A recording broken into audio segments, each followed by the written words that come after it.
Hi friends, welcome back to my channel. ఇదైతే మా తాతగారు చనిపోయిన రోజుకి ఆయన మమ్మల్ని వదిలేసి 20 years అవుతుంది.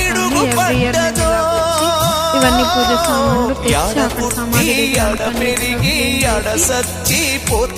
వాటిని కడిగి అక్కడ బొట్టు పెడతాం. బొట్టు పెట్టిన తర్వాత పూజ చేసుకుంటాం. ఎవ్రీ ఇయర్ మా పేరెంట్స్ మనం కూడా బాగుంటామని చనిపోయిన వాళ్ళ బ్లెస్సింగ్స్ ఎప్పుడు ఉండాలి.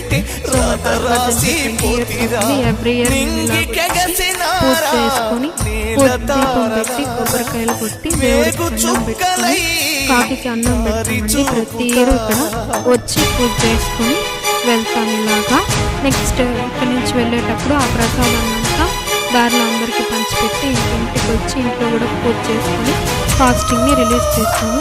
మా నాన్నమ్మ తాతయ్య ఎక్కడున్నా హ్యాపీగా ఉండాలని మేము కోరుకుంటాము. Thank you for watching. Bye guys.